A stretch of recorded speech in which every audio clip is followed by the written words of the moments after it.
ዛሬ የማሰማችሁ ግጥም የዛሬ 25 ዓመት በሩዋንዳ የእርስ በርስ ጦርነት በነበረበት ጊዜ በእኛ አቆጣጠር ወደ 1992 ዓመተ ምህረት ይሆናል። ሁኔታው ስሜቴን ነክቶኝ የገጠምኩት ግጥም ነው። ያው እንግዲህ እንደምትሰሙት አሁንም የመረጥኩት የእማሆይ ጽጌ ማርያም ገብሩን የፒያኖ ሙዚቃ ነው። ታይትሉም The Homeless Wanderer የሚል ነው። እንደምታውቁት እንግዲህ ጦርነት ትልቁ አስከፊ ገጽታው ብዙ መፈናቀሎችን የማስከተልና ጎዳና ተዳዳሪዎችን የመፍጠር ሁኔታ አለ እና በሀገር ውስጥ የሚፈናቀሉ ሰዎች ይበዛሉ። በእንግሊዝኛ አባባል ኢንተርናል ዲስፕሌስድ ፒፕል IDPs ይባላል። እነዚህ ሰዎች እንግዲህ ያው ማደሪያ አይኖራቸውም። ሁኔታው ችግር ስለፈጠረባቸው እናት አልባ የሆኑ ብዙ ህጻናቶች የሚኖሩበት ሁኔታ ይፈጠራል። ለዚህ ነው ይህንን የፒያኖ ሙዚቃ የመረጥኩበት ምክንያት።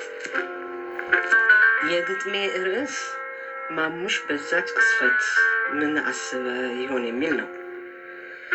እንደዚህ አነባዋለሁኝ። አይ ማሙሽ ትንሹ ምን ይሰማ ይሆን በሰው ልጆች ክፋት ምድር ቀውጢ ስትሆን፣ መሬትና ሰማይ ውላቸው ሲጠፋ፣ በመትረየስ ጥይት አንዳንዱን ሲጠፋ፣ አይገባህም ላንተ ውሉና ሚስጥሩ፣ ግራ ይገባሃል ዞሮብህ ነገሩ።